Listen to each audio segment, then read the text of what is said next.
নমস্কার বন্ধুরা, সুজাতার রান্নাঘরে সবাইকে স্বাগত। আজকে আমি আপনাদেরকে করে দেখাবো ছানা মালপোয়া।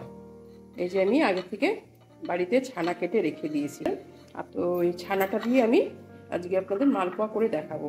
আর কি কি লাগছে, যতটা ছানা ততটুকু ময়দা দিতে হবে সমান সমান, তার হাফ দিতে হবে আপনার সুজি, আর দেবো হলো এই যে এলাচ গুঁড়িয়ে রেখেছি আগে থেকে, এলাচ গুঁড়োনো, মৌরি লাগছে, আর কিছু কাজু বাদাম দেবো। এটা অপশনাল, আপনারা দিলে দিতে পারেন, না দিলেও না দিতে পারেন। দিলে পরে একটু খেতে একটু বেশি ভালো লাগে। আর সুজি যতটা ময়দা আর ছানা থাকবে তার হাফ সুজি দিতে হবে। আর দুধ দিয়ে আমি ব্যাটারটা বানাবো। তো আমার কাছে সবই আছে। আর উপর থেকে আমি রাবড়ি বানিয়ে সেটা আমি পরিবেশন করব। তো প্রথমে আমি আপনাদেরকে ব্যাটারটা কীভাবে বানাতে হবে, আপনার গ্রাইন্ডারে, মিক্সার জারে আমি এটাকে মিক্সড করে নেব। তো চলুন আমি কিভাবে মিক্সড করি দেখাই। তো প্রথমে আমি এর মধ্যে একটু কাজুগুলো আমি দিয়ে দেব, তারপরে মৌরিগুলো দিয়ে দিলাম, দিয়ে এবার ছানাটাকে একটু হাত দিয়ে এভাবে ভেঙে দিতে হবে। আমি এই বাটিতে মেপে আমি ময়দা দেব,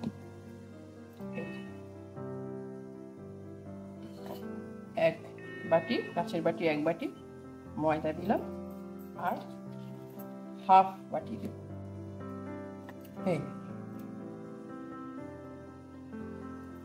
দিলাম, তারপরে এই বাটিরই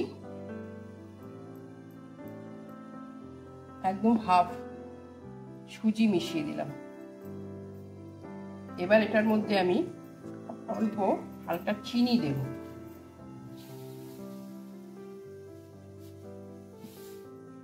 এই যে এক বাটির একটু কম চিনি দিলাম। এবার মিষ্টিটা আপনারা যে যার মতো বুঝে দেবেন। এবার এর মধ্যে অল্প অল্প করে আমি দুধ মেশাবো। দুধ মিশিয়ে আমি এটাকে একটা পেস্ট বানিয়ে আপনাদের সামনে হাজির করব। এই যে আমি মিক্সিতে ব্যাটারটা তৈরি করে নিয়েছি। এরকম হবে ঘনত্বটা। এবার এটাকে একটা বাটিতে বা গামলায়, যাই হোক, এটাকে ঢেলে 20 মিনিটের জন্য আমি রেস্টে রেখে দেব। ততক্ষণ চলুন আমরা একটু রাবড়ি বানিয়ে নিই। প্যানটা বসিয়ে দিয়েছি, গরম হয়ে গেছে। তো এর মধ্যে আমি একটু দুধ ঢেলে দিলাম।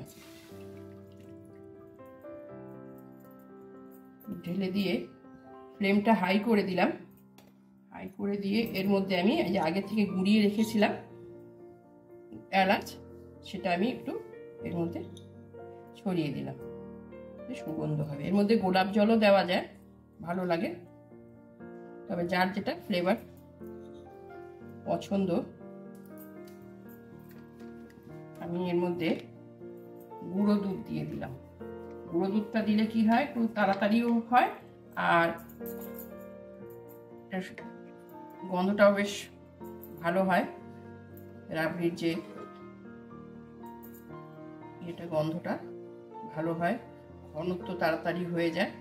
এভাবে মিলিয়ে দিলাম। এবার আমি এটাকে একটু ফুটতে দেব।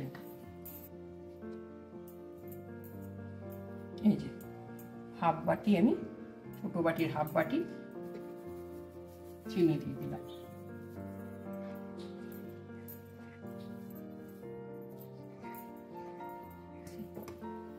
হয়ে গেছে আমার রাবড়ি। দেখুন এটা এরকম থাকবে, ঘনত্বটা এরকম। ঠান্ডা হলে আর একটু জমে যাবে, তাহলে আমরা এবার পোয়া বানাতে চলে যাব। আমি 20-25 মিনিট পরে ফিরে আসলাম। কড়াইয়ে তেল গরম বসিয়ে দিয়েছি। আর এই যে ব্যাটারটা, এর মধ্যে আমি একটুখানি ওই এলাচ গুঁড়িয়ে রেখেছিলাম, খানিকটা আমি এর মধ্যে দিয়ে দিলাম।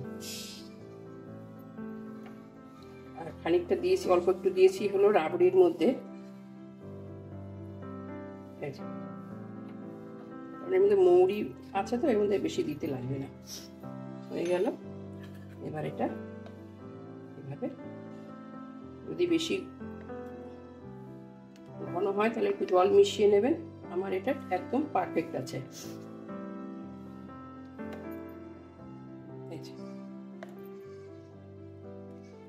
চলুন তাহলে, তেলটাও আমার গরম হয়ে গেছে এই যে, আর আমার একদম ব্যাটারটা রেডি। চলুন বানিয়ে ফেলি। তেলটা গরম হয়ে গেছে। আমি এখন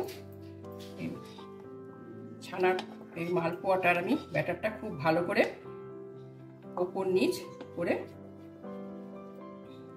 আবার একটু নেড়ে নিলাম। তেলটা খুব গরম আছে আর হিটটা আমি মিডিয়াম টু লো রেখেছি। এবার আমি এর মধ্যে ব্যাটারটা ছাড়ব।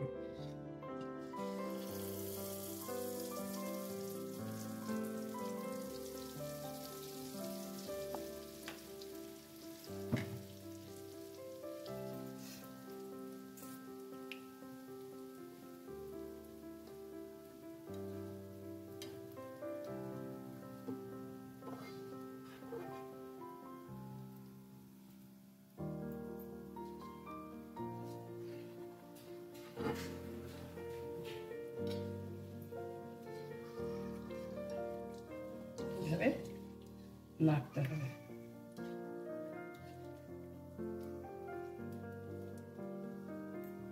কড়াইতে দেওয়ার সময় এভাবে চারিদিকে ছড়িয়ে গেলেও কোনো ভয় পাবেন না।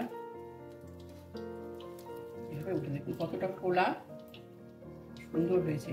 এভাবে বানালে পরে ছানাটা দিয়ে মালপোয়া বানালে মুখে দিলে মিলিয়ে যায়।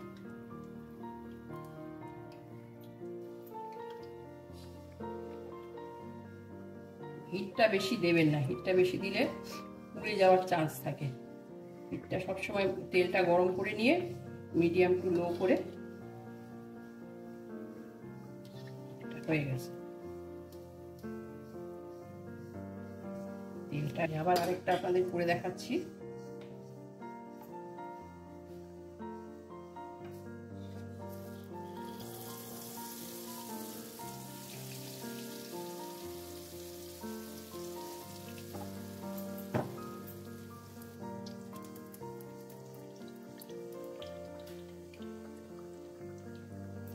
ঠান্ডা গরম হয়ে গেছে, দেখুন কতটা ফুলেছে।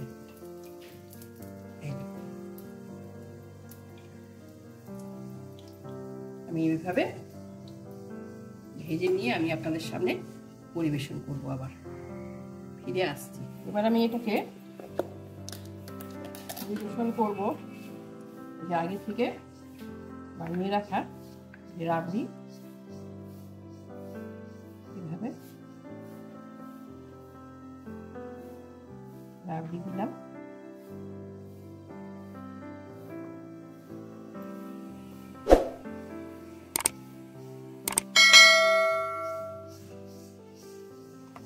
বেশি বেশি করে রাবড়ি দেবেন। আর পেস্তা একটু কাজু দিয়ে আমি এটাকে গার্নিশ করলাম। এটা অপশনাল, তা দিতেও পারেন নাও দিতে পারেন। আমার কাছে এই সামান্য ছিল, আমি দিলাম, মুখে বললে ভালো লাগবে। আমার রেসিপিটি আপনাদের ভালো লেগে থাকলে প্লিজ আমার এই রান্নাটা আপনারা একবার এরকম ধরনের এইরকম করে মালপোয়া একবার করে খাবেন, দেখবেন খুবই ভালো লাগবে, খুবই সুস্বাদু। তাহলে আজকের মতো বিদায় নিচ্ছি। আগামী পর্বে আমি আবার আপনাদের সামনে হাজির হব নতুন একটা রেসিপি নিয়ে। ততক্ষণ সবাই ভালো খান, সুস্থ থাকুন। বাই।